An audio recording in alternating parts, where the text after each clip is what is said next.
ఓ యుధిష్ఠిరా, ఒక పాపం అంతా భయంకరమైనది, అంతా భీకరమైనది. దానికి ఎలాంటి ప్రాయశ్చిత్తం లేదు. ఆ పాపం నుంచి విముక్తి ఎలాంటి తపస్సుతోనూ సాధ్యం కాదు. ఆ పాపం హత్య, బ్రాహ్మణ హత్య కంటే కూడా మరింత భయంకరమైనది, వికృతమైనది. అది ఒక అటువంటి కృత్యం.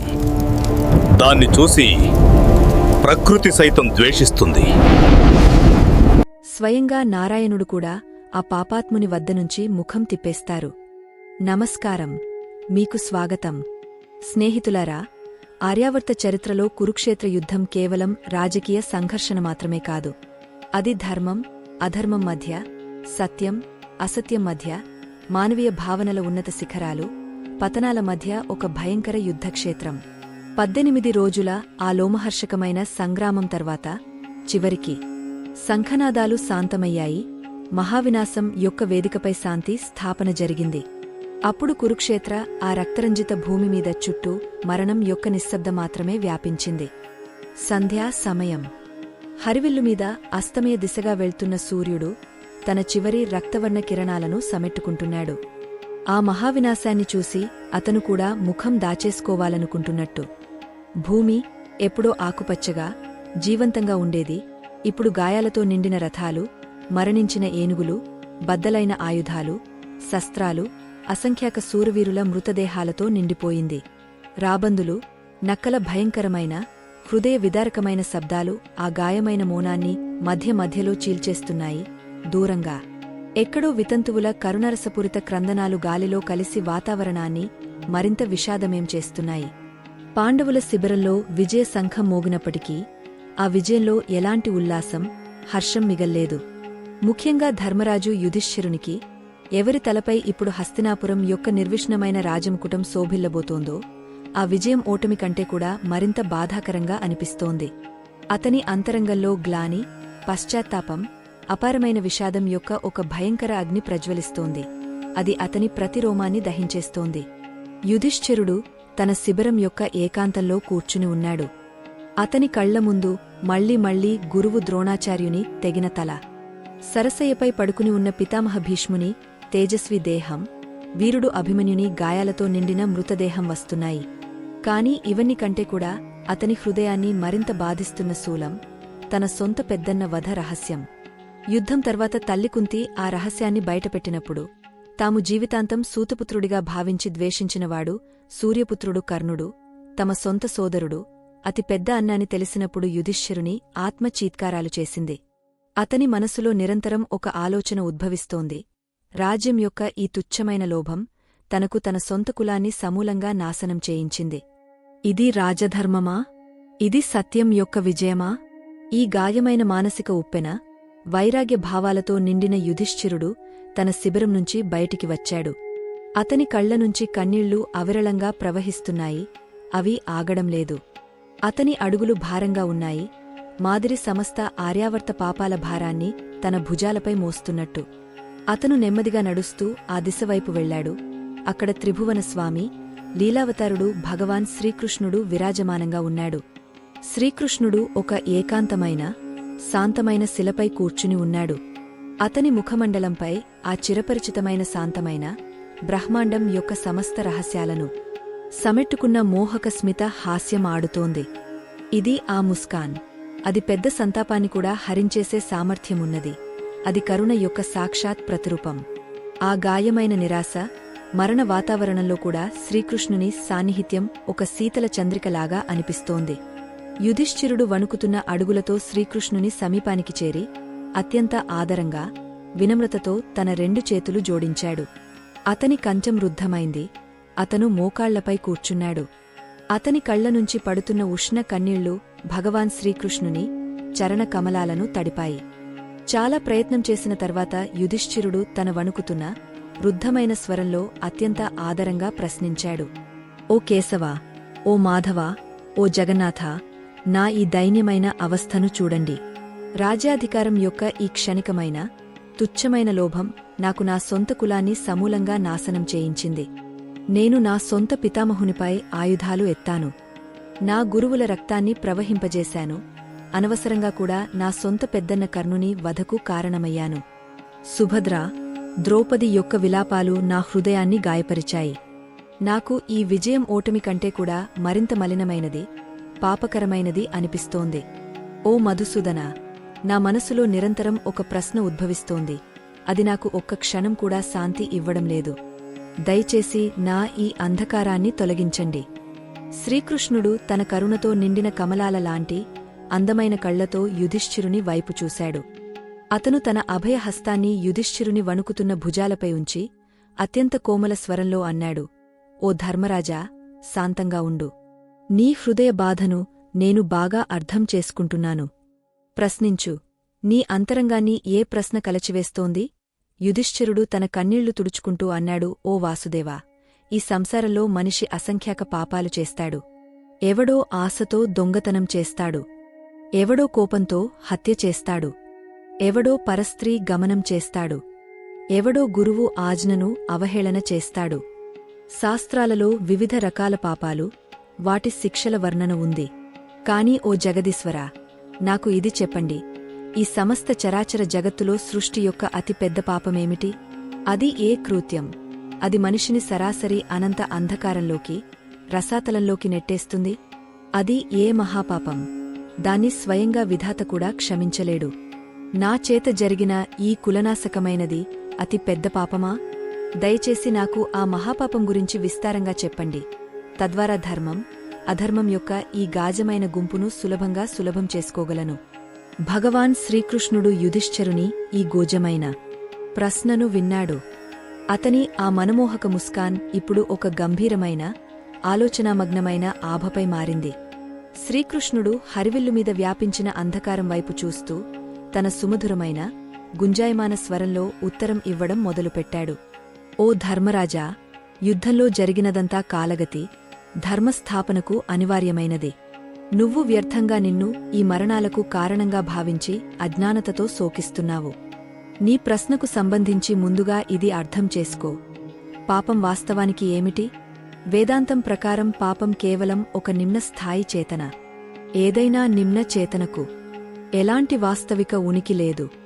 అది కేవలం మనిషి మెదడు, అజ్ఞానత యొక్క ఉత్పత్తి. అజ్ఞానతే అన్ని పాపాల మూలకారణం. మనిషి ఈశ్వరుని నుంచి విముఖుడై ఈ నాశనమైన శరీరంలో అహంబుద్ధి పెట్టుకుని నేనే శరీరమని, ఈ సంసారం నాదని భావించినప్పుడు పాపగర్తలో పడిపోతాడు. ఓ యుధిష్ఠిరా, శాస్త్రాలలో అనేక మహాపాపాల ఉల్లేఖన ఉంది. బ్రాహ్మణుని హత్య చేయడం, మద్యపానం చేయడం, స్వర్ణం దొంగిలించడం, గురువు సయ్యను దూషించడం లేదా అటువంటి పాపాత్ముల సాంగత్యం చేయడం, ఇవన్నీ మహాపాపాల శ్రేణిలో ఉన్నాయి. ఎవరైనా అనవసరంగా లేదా తప్పుతో ఎవరినైనా హత్య చేస్తే అతనికి కూడా నరక యాతనలు భోగించాలి.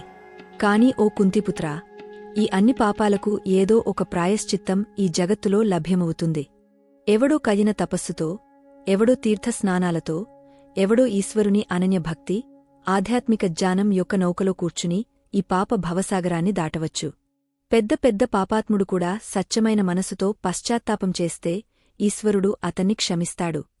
కాని ఓ యుధిష్ఠిరా, ఒక పాపం అంతా భయంకరమైనది, ఒక అంధకారం అంతా భీకరమైనది. దానికి ఎలాంటి ప్రాయశ్చిత్తం లేదు. ఆ పాపం ఎవరి అంతరాత్మను గ్రసించుకుంటే దాని ముక్తి ఏ తీర్థం యొక్క పవిత్ర జలాలతోనూ, ఏ దాన పుణ్యాలతోనూ లేదా ఏ కఠిన తపస్సుతోనూ సాధ్యం కాదు.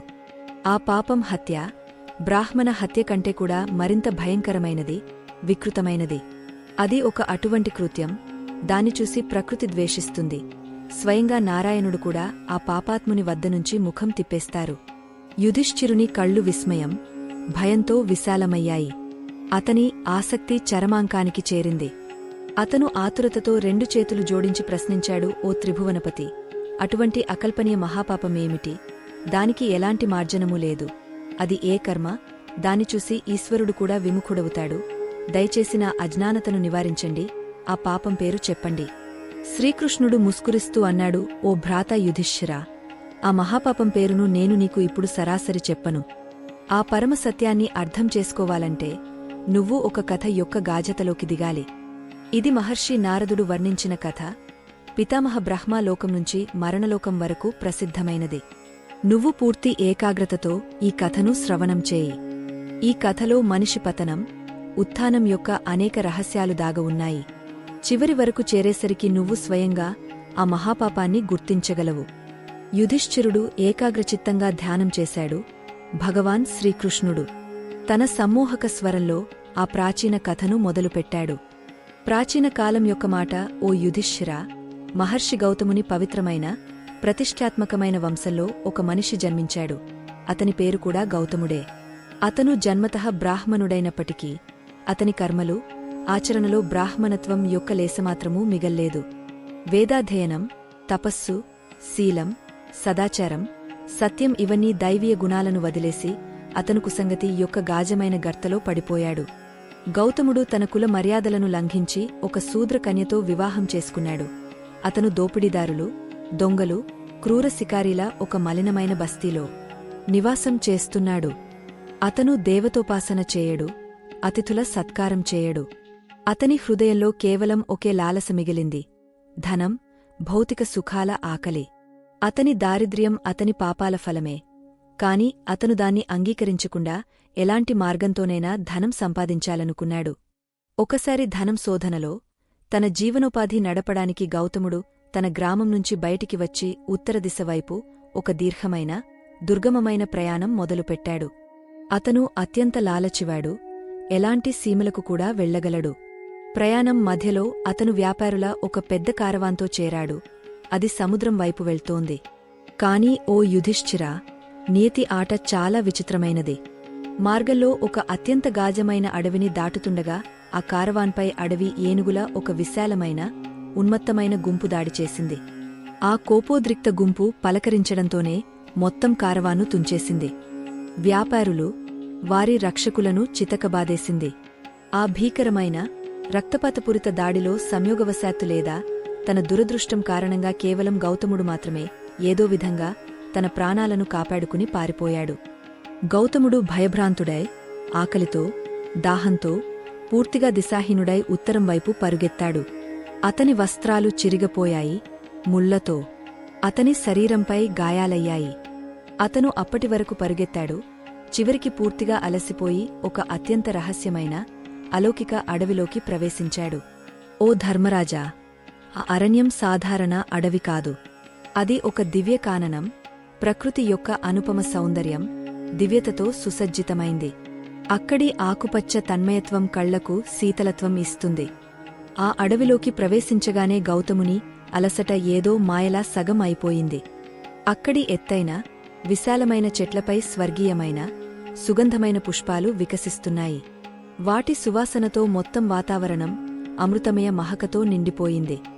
ఆ అడవిలో భారుండ అనే రహస్యమైన, దివ్య పక్షులు నివాసం చేస్తున్నాయి. వాటి ముఖాలు మనుషులలాగా ఉంటాయి. అవి తమ సురీల శబ్దాలతో దశదిశలను గుంజాయిస్తున్నాయి. ఆ శాంతమైన, సురమ్యమైన, అలౌకిక అడవి యొక్క సరిగ్గా మధ్యలో ఒక స్వర్ణమయ ఇసుక దిబ్బ ఉంది. దానిపైన ఒక అత్యంత విశాలమైన, ప్రాచీన మర్రి చెట్టు విరాజిల్లుతోంది. ఆ వటవృక్షం యొక్క శాఖలు అంతా విస్తరించినవి. అవి ఆకాశాన్ని తాకుతున్నట్టు అనిపిస్తాయి. దాని వేళ్లు పాతాళం వరకు లోతుగా ఉన్నాయి. ఆ చెట్టు మాదిరి ఆ మొత్తం అరణ్యం యొక్క రాజు తన ఛత్రఛాయలో సహస్రాల జీవులకు ఆశ్రయం ఇస్తుంది. ఆ వృక్షం కింది భూమి స్వర్గంలాగా పవిత్రమైంది. అక్కడ ఒక నిర్మల జల ప్రవాహముంది. దాని నీరు అమృతంలాగా తీయగా, శీతలంగా ఉంది. ఆకలి, దాహం, అలసటతో చూరుగా ఉన్న గౌతముడు ఆ విశాల వట వృక్షం కిందికి చేరాడు. అతను ఆ శీతల జలంతో తన దాహాన్ని తీర్చుకున్నాడు. చెట్టు యొక్క గాయమైన నీడలో ఆశ్రయం తీసుకుని పడుకున్నాడు. శీతలమైన, మందమైన, సుగంధమైన గాలి ప్రవాహాలు త్వరగా అతని అన్ని ఇంద్రియాలను శిథిలం చేశాయి. అతను ఒక గాజమైన, స్వప్నరహిత నిద్రలో మునిగిపోయాడు. సూర్యుడు అస్తమయానికి చేరినప్పుడు, అడవిలో సంధ్యాగాధ్య అంధకారం వ్యాపించినప్పుడు, ఆకాశ మార్గం నుంచి ఒక అత్యంత తేజస్వి, విశాలమైన, అలౌకిక ప్రాణి ఆ వట వృక్షంపైకి దిగింది. అది మహర్షి కశ్యపుడు, ప్రజాపతి దక్షుని కుమార్తె. అంశం నుంచి ఉత్పన్నమైన నాడీజంఘ అనే దివ్య బకం. ఓ యుధిష్ఠిరా, నాడీజు సాధారణ పక్షి కాదు. అది దేవలోకవాసి, పితామహ బ్రహ్మ యొక్క పరమభక్తుడు. ఆ అడవిలో అతన్ని అందరూ రాజధర్మనని ఆదరంగా పిలుస్తారు. రాజధర్మన్ యొక్క రెక్కల నుంచి ఒక అలౌకిక, దివ్య ఆభ ప్రస్ఫుట్మవుతోంది. అది రాత్రి అంధకారాన్ని కూడా చీల్చేస్తోంది. అతను పక్షుల రాజకుమారుడు, ధర్మం యొక్క సాక్షాత్ స్వరూపం. రాజధర్మన్ బ్రహ్మాలోకం నుంచి తన నివాస స్థానమైన వట వృక్షంపైకి తిరిగి వచ్చినప్పుడు అతని తీక్షణ దృష్టి చెట్టు కింద పడుకుని ఉన్న ఆ మలిన వేషధారణలో ఉన్న అలసిన బ్రాహ్మణునిపై పడింది. ఒక అతిథిని తన శరణులో చూసి ఆ పుణ్యాత్మ, మృదుల హృదయమైన పక్షి మనసు కరుణతో నిండిపోయింది. అతని ఆగమన శబ్దంతో గౌతముని నిద్రభంగమైంది. గౌతముడు ఒక విశాలమైన, తేజస్వి పక్షిని చూసి భయభ్రాంతుడై వణికిపోయాడు. అతనికి అనిపించింది, ఇది ఏదో మాయావి జీవి, ఇది తనను తన గ్రాసం చేసేస్తుంది. కాని రాజధర్మన్ అత్యంత మధురమైన, మానవీయమైన, శిష్టమైన స్వరంలో అన్నాడు, ఓ విప్రవరా, మీరు కొంచెం కూడా భయపడకండి. నేను మహర్షి కశ్యపుని పుత్రుడిని, ఈ అడవి యొక్క నివాసి రాజధర్మన్. మీరు ఈ గాధ్య అడవిలో నా ఆశ్రయంలోకి వచ్చారు. కాబట్టి మీరు నా గౌరవనీయ అతిథి. అతిథి దేవో భవ. దయచేసి ఆజ్ఞ చేయండి. నేను మీకు ఏ సేవ చేయగలను? గౌతముడు విస్మయంతో ఆ తేజస్వి పక్షిని చూస్తూ ఉండిపోయాడు. రాజధర్మన్ తక్షణం తన అతిథి సత్కార ధర్మాన్ని పాటించడం మొదలుపెట్టాడు. ఆ పుణ్యాత్మ పక్షి గౌతమునికి ఉత్తమమైన ఫలాలను సమకూర్చాడు. అగ్నిని ప్రజ్వలింపజేసి అతనికి భోజనం పెట్టాడు. ఓ ధర్మరాజా, ఆ పక్షి సేవా భావం యొక్క పరాకాష్ఠను చూడు. గౌతముడు భోజనం చేస్తుండగా రాజధర్మన్ తన విశాల రెక్కలను ఆడించి అతనికి శీతలగాలి ఇస్తున్నాడు. తద్వారా అతని అతిథికి కొంచెం కూడా చెమట పట్టకుండా అతను సుఖంగా భోజనం చేయగలడు. భోజనం తర్వాత రాజధర్మన్ మృదువైన ఆకులు, సువాసనమైన పుష్పాల పూలరేకులను సమెట్టి గౌతమునికి ఒక అత్యంత మృదువైన, సుగంధమైన శయ్యను నిర్మించాడు. గౌతముడు ఆ శయ్యపై విశ్రాంతి తీసుకుంటుండగా రాజధర్మన్ అత్యంత వినమ్రతతో ప్రశ్నించాడు, ఓ విప్రా, దయచేసి మీ పరిచయం ఇవ్వండి. మీ ఈ కఠినమైన, దుర్గమమైన ప్రయాణం యొక్క ప్రయోజనమేమిటి? గౌతముడు, ఎవరు అంతరంగంలో అత్యంత కుటిలుడు, తన నిజమైన పరిచయాన్ని దాచేశాడు. అతను తనను అత్యంత విద్వాంసుడు, సదాచారవంతుడు కాని దరిద్ర బ్రాహ్మణుడిగా చెప్పుకున్నాడు. రాజధర్మన్, ఎవరి హృదయం నవనీతంలాగా మృదువైనది, నిశ్చలమైంది, ఆ దుష్టుని మాటలపై పూర్తి విశ్వాసం చేశాడు. గౌతముడు దీన స్వరంలో అన్నాడు, ఓ పక్షిరాజా, నేను ఘోర దారిద్ర్యంతో బాధపడుతున్నాను. నా కుటుంబం భరణపోషణకు, ధనం సంపాదన ఆశతో నా ప్రాణాలను సంకటంలో పడేసి ఈ మార్గంపై తిరుగుతున్నాను. శ్రీకృష్ణుడు ముందుకు అన్నాడు. రాజధర్మన్ గౌతముని వ్యథను విని కొన్ని క్షణాలు ఆలోచించాడు. తర్వాత అత్యంత ప్రసన్నతతో, ఆశాభరిత స్వరంలో అన్నాడు, ఓ విప్రవరా, మీరు కేవలం ధనం శోధనలో ఉంటే ఇక మీరు మరింత తిరగాల్సిన అవసరం లేదు, కష్టాలు సహించాల్సిన అవసరం లేదు. ఇక్కడి నుంచి కొన్ని యోజనాల దూరంలో రాక్షసుల ఒక అత్యంత సమృద్ధ రాజధాని ఉంది. అక్కడి రాజు విరూపాక్షుడు. రాజు విరూపాక్షుడు నా పరమ అభిన్న మిత్రుడు. అతను రాక్షస కులంలో జన్మించినప్పటికీ ధర్మజ్జాత, అత్యంత ఉదారుడు, బ్రాహ్మణులు, యాచకుల సత్కారం చేసే మహాదానవీరుడు. మీరు రేపు ప్రాతకాలమే అతని వద్దకు వెళ్ళండి. నేను మీ గురించి నా సందేశం అతనికి పంపుతాను. నా మిత్రుడు కావడంతో అతను మీకు భవ్య సత్కారం చేస్తాడు, మీకు అంత ధనం ఇస్తాడు, మీ దారిద్ర్యం శాశ్వతంగా తొలగిపోతుంది. మరుసటి ఉదయం రాజధర్మ నుంచి వీడ్కోలు తీసుకుని మనసులో అపార ధనం పొందాలనే తీవ్ర లాలసతో గౌతముడు రాక్షసుల రాజధాని వైపు పయనమయ్యాడు. అతను ఆ భవ్యమైన, రహస్యమైన నగరంలోకి చేరినప్పుడు రాజు విరూపాక్షుడు రాజధర్మన్ మిత్రునిగా గౌతమునికి అత్యంత భవ్య స్వాగతం చేశాడు. విరూపాక్షుడు బాహ్య రూపంలో భయంకర రాక్షసుడైనప్పటికీ అతని అంతరంగం ధర్మం, మిత్రత్వం నిర్వహణలో దేవతల కంటే కూడా పవిత్రమైంది. రాజు విరూపాక్షుడు గౌతమునికి తన మహల్లో బస చేయించాడు. అతనికి సుస్వాదు భోజనం పెట్టాడు. వీడ్కోలు చెప్పేటప్పుడు అతనికి బహుమూల్య వస్త్రాలు, ఆభరణాలు, స్వర్ణ ముద్రలతో నిండిన ఒక అత్యంత భారీ గట్టర్ దానం చేశాడు. గౌతముని కళ్ళు ఆ విపుల ధనాన్ని చూసి ఆశ్చర్యంతో విశాలమయ్యాయి. అతని జీవితాంతం దారిద్ర్యం ఒకే క్షణంలో తొలగిపోయింది. అతని అంతరంగంలో లోభం ఇప్పుడు చరమాంకానికి చేరింది. అతను రాజు విరూపాక్షుని స్తుతించాడు. ఆ స్వర్ణభారాన్ని తన వీపుపై మోసుకుని అత్యంత ప్రసన్నతతో తన గ్రామం వైపు తిరిగ ప్రయాణం మొదలుపెట్టాడు. శ్రీకృష్ణుని వాణి ఇక్కడికి వచ్చి కొంచెం గంభీరమైనది, భారీది అయింది. అతను యుధిష్ఠిరుని వైపు చూస్తూ అన్నాడు, ఓ యుధిష్ఠిరా, మనిషి నిజమైన చరిత్ర పరీక్ష విపత్తులలో కాదు, సంపద శక్తి పొందినప్పుడు జరుగుతుంది. గౌతముని వద్ద ఇప్పుడు అకూత సంపద ఉంది. అతని ఉద్దేశ్యం పూర్తయింది. కాని అతని మలిన మనసు ఇంకా అజ్ఞానత, స్వార్థం, నీచత్వం యొక్కగాగ్య అంధకారంలో మునిగ ఉంది. గౌతముడు ఆ స్వర్ణ భారీ భారాన్ని తన వీపుపై మోసుకుంటూ అత్యంత అలసిపోయాడు. మార్గంలో అతను మళ్లీ ఆ అలౌకిక వట వృక్షం సమీపానికి చేరాడు. అక్కడ అతని ఆశ్రయదాత, మిత్రుడు రాజధర్మం నివాసం. అతను అక్కడికి చేరినప్పుడు రాత్రి అంధకారం వ్యాపించడం మొదలయింది. రాజధర్మన్ ఆ రోజు పితామహ బ్రహ్మ సభ నుంచి తిరిగి వచ్చి అత్యంత శాంతంగా ఉన్నాడు. రాజధర్మన్ తన మిత్రుని గౌతముని ధనధాన్యాలతో నిండి సురక్షితంగా తిరిగి వస్తున్నట్టు చూసినప్పుడు ఆ పుణ్యాత్మ పక్షి అపార హర్షాన్ని వ్యక్తపరిచాడు. అతను గౌతమునికి మళ్లీ సత్కారం చేశాడు. కాని తన అధిక అలసట కారణంగా రాజధర్మన్ మరింత సమయం మేల్కొని ఉండలేకపోయాడు. త్వరగా చెట్టు ఒక డాలపై తలపెట్టిగాజ నిద్రలోకి జారుకున్నాడు. కింద పడుకున్న గౌతమునికి కొన్ని ప్రహరాల తర్వాత అత్యంత తీవ్రమైన ఆకలి బాధించడం మొదలయింది. అతని వద్ద మార్గం కోసం ఎలాంటి భోజనం లేదు. అతను చుట్టూ చూశాడు కాని రాత్రి ఆగాగ్య అంధకారంలో ఫలమూలాలు వెతకడం అసాధ్యం. అప్పుడు ఓ యుధిష్ఠిరా, ఆ నీచ పాపాత్మ మనిషి దృష్టి చెట్టు శాఖపై పడుకుని ఉన్న తన సొంత ఆశ్రయదాత, తన ఉద్ధారకుడు, తన మిత్రుడు రాజధర్మన్పై పడింది. గౌతముని భ్రష్టబుద్ధిలో ఒక అత్యంత భయంకరమైన, వికృతమైన, పైశాచిక ఆలోచన ఉద్భవించింది. అతను ఆలోచించాడు, భోజనం కోసం అడవిలో ఇటు అటు ఎందుకు తిరగాలి? ఈ బకం అత్యంత హృష్టపుష్టమైనది, మాంసమయమైంది. ఇది నాకు సహాయం చేసింది. ఇప్పుడు దీని నాకోసం ఏ ఉపయోగం? నేను దీన్ని చంపి కాల్చి తింటే నా ప్రస్తుత ఆకలి తీరుతుంది. రేపటి దీర్ఘ ప్రయాణం కోసం మార్గభోజనం కూడా లభ్యమవుతుంది. యుధిష్ఠిరుడు ఎవరు ఇప్పటివరకు అత్యంత శ్రద్ధతో కథ వింటున్నాడు. అతని కళ్ళు భయం, అవిశ్వాసంతో విశాలమయ్యాయి. అతను ఆశ్చర్యంతో, వణుకుతున్న స్వరంలో అన్నాడు, ఓ మధుసూదనా, ఏ మనిషిమతి అంత మలినమైనది, అంత దూషితమైనది కాగలదు? ఎవడైనా ఆ ప్రాణిని తన గ్రాసం చేయగలడు. ఎవరు తనకు ఆశ్రయమిచ్చారో, కేవలం అంతేకాదు, జీవితం, సంపద దానం చేశారో, ఇది దానవీయ కృత్యం. శ్రీకృష్ణుడు అన్నాడు, ఇదే అజ్ఞానత, మనిషి పతనం యొక్క పరాకాష్క.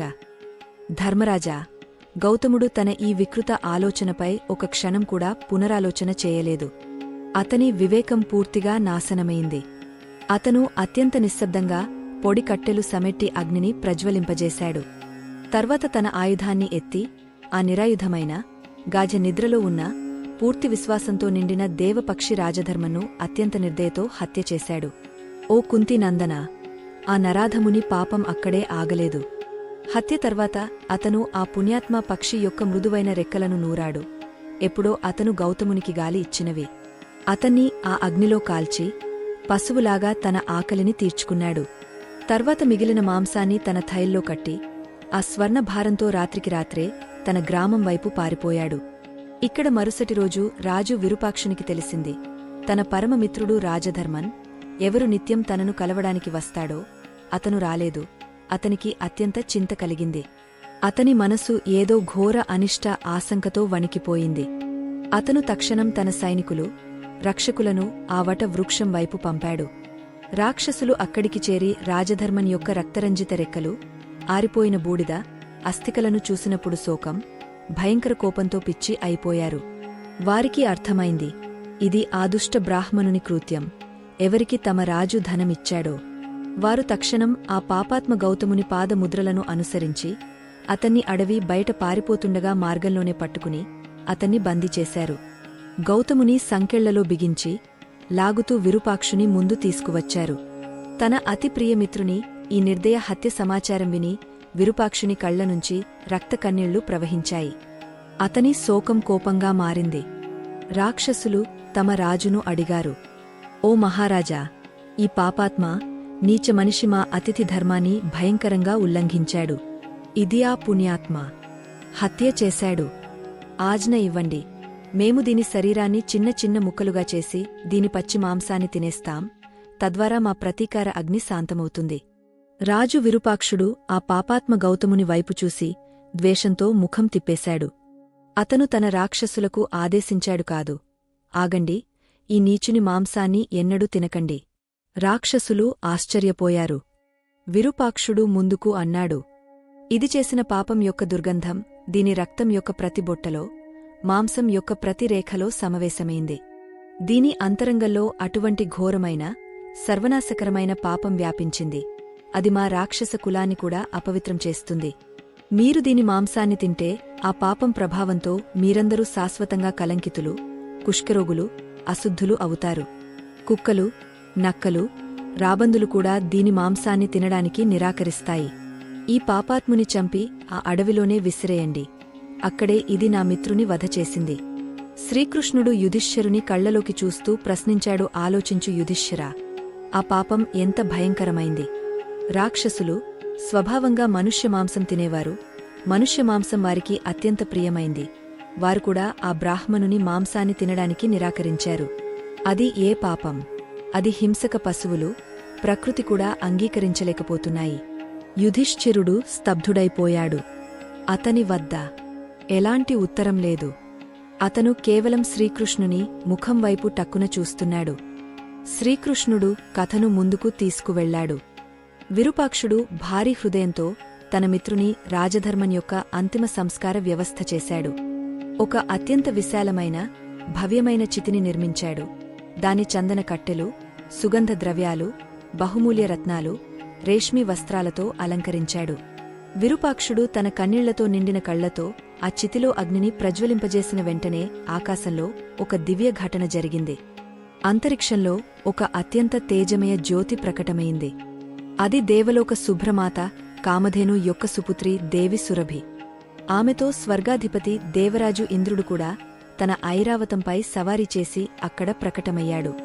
దేవి సురభి కరుణతో తన ముఖాన్ని తెరిచి ఆమె ముఖం నుంచి ఫేనయుక్త అమృతమయ దుగ్ధధార సరాసరి ఆ ప్రజ్వలిత చితిపై పడింది. ఆ ఈశ్వరీయ అమృత స్పర్శమాత్రంతో చితి అగ్నిక్షణంలో శాంతమైంది. చూస్తుండగానే ఆ అస్థికలలో మళ్లీ ప్రాణాల సంచారం జరిగింది. మరుసటి క్షణంలో రాజధర్మన్ తన మునుపటి కంటే మరింత తేజోమయమైన, యువ, దివ్య రూపంలో జీవించి చితినుంచి లేచాడు. దేవరాజు ఇంద్రుడు ముస్కురిస్తూ ఆశ్చర్యపోయిన విరూపాక్షునికి అన్నాడు, ఓ రాక్షసరాజా, విస్మయం చెందకు. పూర్వకాలంలో పితామహ బ్రహ్మ ఒక అపరాధం కారణంగా రాజధర్మంకు ఈ శాపమిచ్చాడు. అతను మరణలోకంలో అంత త్వరగా తన ప్రాణాలను త్యజించలేడు. ఆ శాప విధానాన్ని పూర్తి చేయడానికి, మీ ఈ పుణ్యాత్మ మిత్రునికి మళ్లీ జీవితం ఇవ్వడానికి ఈ మొత్తం లీల సృష్టించబడింది. తన పరమమిత్రుని మళ్లీ జీవించి చూసి విరూపాక్షుని హృదయం ఆనందంతో నృత్యం చేసింది. కాని ఓ యుధిష్ఠిరా, రాజధర్మన్ యొక్క మహానుభావత్వం, అతని అంతరంగంలో దేవత్వం యొక్క పరీక్ష ఇంకా మిగిలింది. రాజధర్మన్ దేవరాజు ఇంద్రుని ముందు తలవంచి చేతులు జోడించి ఒక అటువంటి ప్రార్థన చేశాడు. అది స్వర్గ దేవతలను కూడా నతమస్తకులు చేసింది.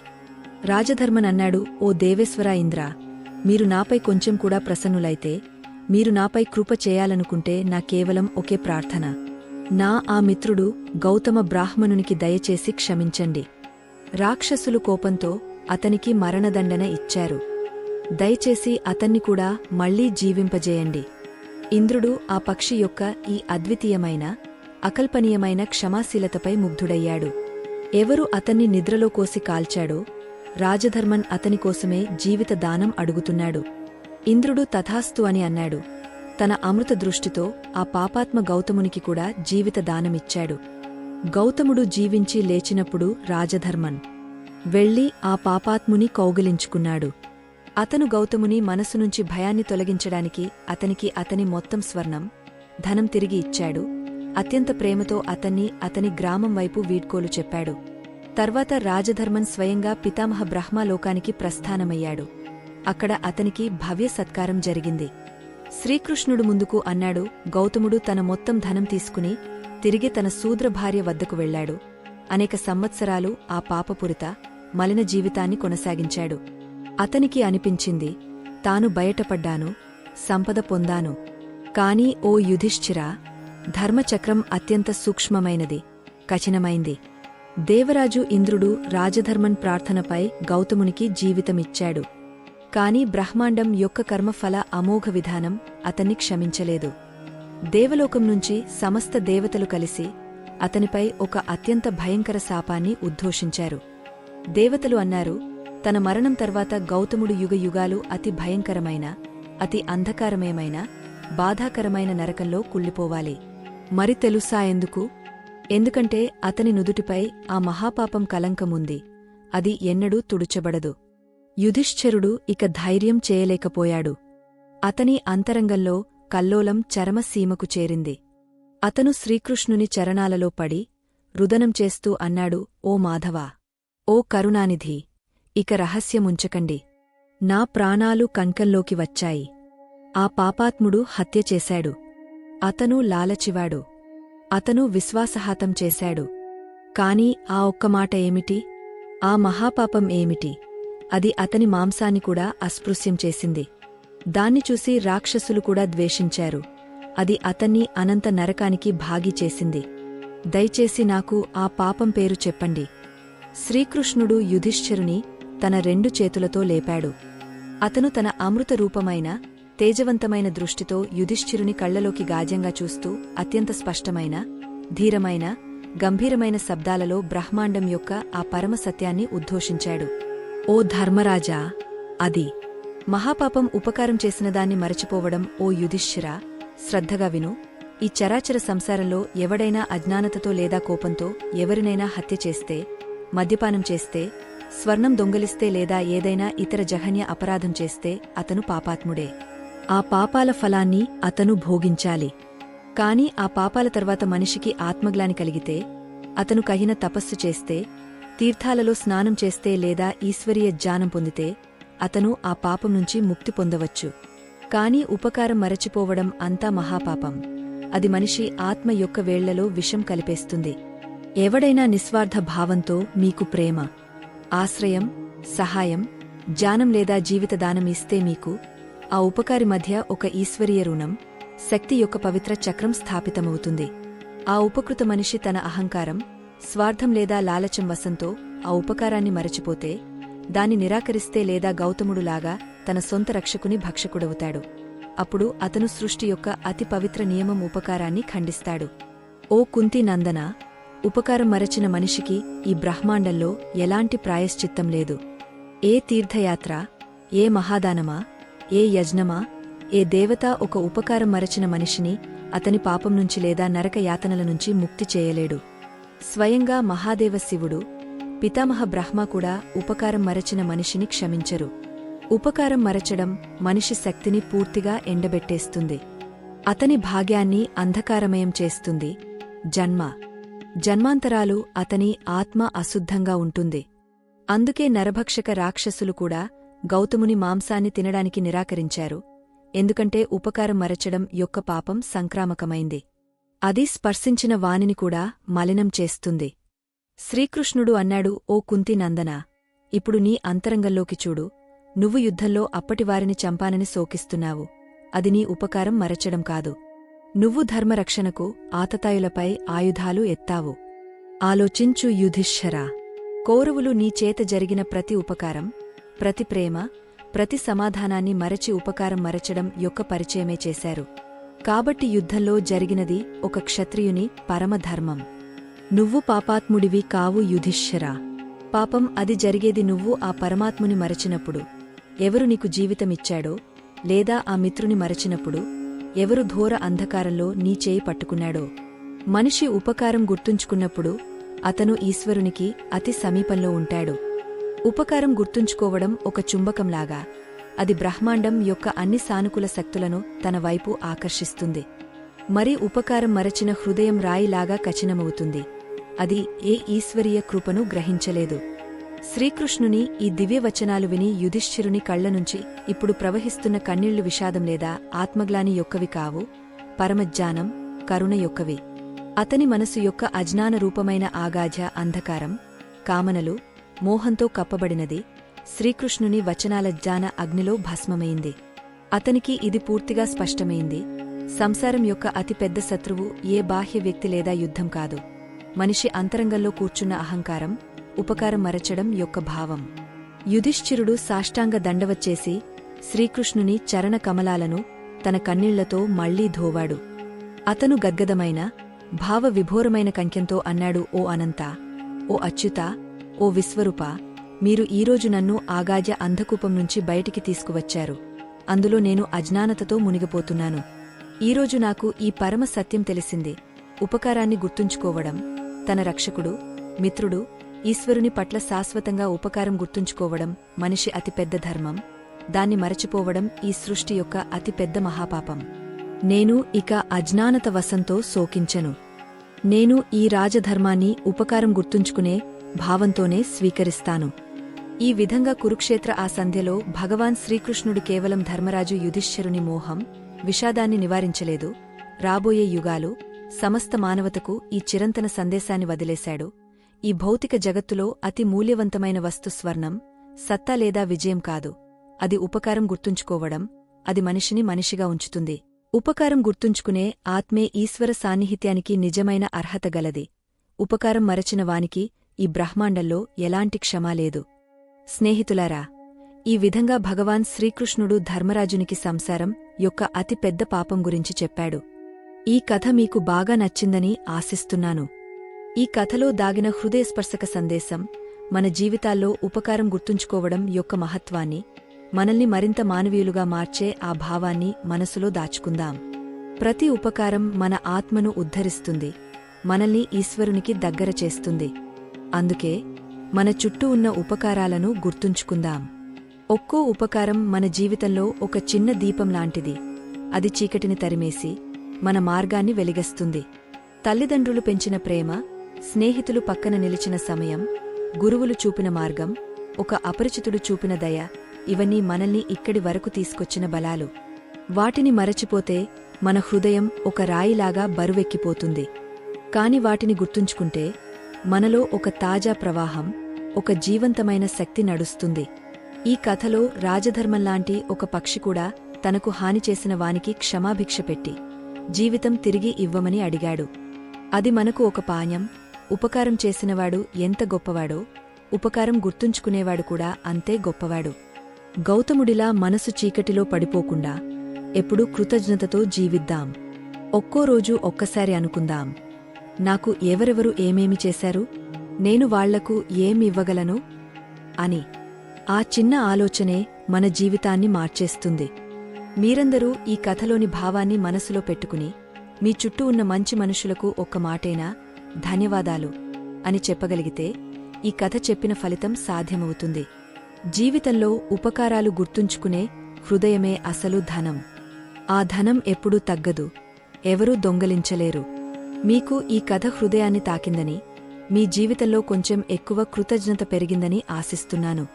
మీరు ఇలాంటి మరిన్ని హృదయస్పర్శక కథలు వినాలనుకుంటే, మరిన్ని మంచి సందేశాలు మీతో పంచుకోవాలనుకుంటే దయచేసి ఈ ఛానల్ని సభ్యత్వం పొందండి. మీ సపోర్ట్తోనే మేము మరిన్ని అందమైన, ఆత్మీయమైన కథలను మీ ముందుకు తీసుకొస్తాం.